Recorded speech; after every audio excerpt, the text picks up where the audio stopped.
যে অন্তর্বর্তী সরকার ছাত্র জনতার গণ অভ্যুত্থানের ফল।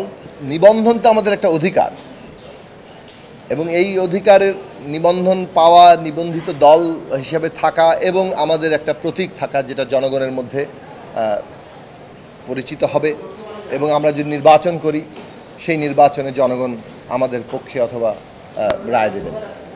কিন্তু নিবন্ধন পেলেও নির্বাচন না করাও কিন্তু আমাদের অধিকার।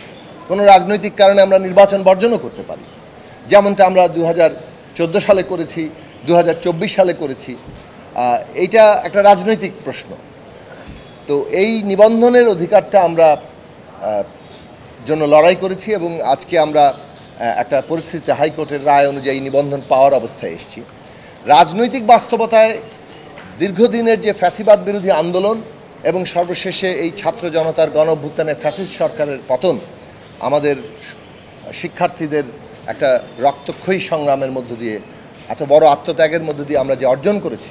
25 বছরের ওয়ারেন্টিযুক্ত দীর্ঘস্থায়ী দরজা প্রোটেক্টর, আধুনিক ও মজবুত দরজা।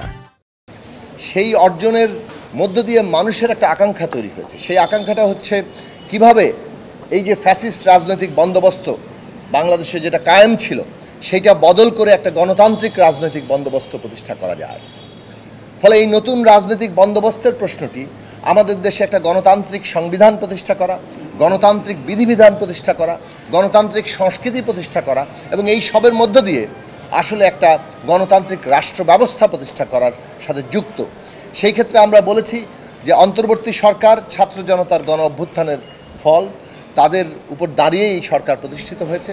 তাদের দুটো বড় কাজ, একটা আশু, সেটা হচ্ছে স্থিতিশীলতা আনা, বিচার কার্য শুরু করা এবং দেশে অর্থনৈতিক চ্যালেঞ্জ মোকাবেলা সহ আমাদের শহীদ পরিবার, আহতদের চিকিৎসা, অনেকগুলো প্রশ্ন তাদের সামনে আশু কাজ হিসেবে আছে। পাশাপাশি তারা যেটা করবেন, এই যে গণতান্ত্রিক রাষ্ট্র এবং গণতান্ত্রিক সংবিধান প্রতিষ্ঠা, সেইটা কি প্রক্রিয়ায় হবে এ নিয়ে সমস্ত অংশীজনের সাথে, শিক্ষার্থীরা আছেন, রাজনৈতিক দল আছে এবং শ্রেণী পেশার বিভিন্ন অংশ আছে, সকলের সাথে একটা কার্যকর আলাপ আলোচনা শুরু করবেন যে আমরা এই গণতান্ত্রিক রাষ্ট্র এবং সংবিধান কিভাবে অর্জন করতে পারি এবং সকলের একটা ঐক্যমত্যের ভিত্তিতে, কারণ এখানে জাতীয় ঐক্যমত্যটা অত্যন্ত জরুরি বাংলাদেশের বর্তমান বাস্তবতা এবং ভবিষ্যতের জন্য। সেই কারণে এই জাতীয় ঐক্যমত্যের ভিত্তিতে যাতে একটা রোড ম্যাপ তৈরি হয় যে কীভাবে আমরা একটা গণতান্ত্রিক সংবিধান এবং একটা গণতান্ত্রিক নির্বাচনের পরিবেশ তৈরি করতে পারি, সেই বিষয়ে আমরা ইতিমধ্যেই বর্তমান অন্তর্বর্তী সরকারকে আমাদের কথা বলেছি। আগামীতেও আমরা এই প্রশ্নগুলো বলবো।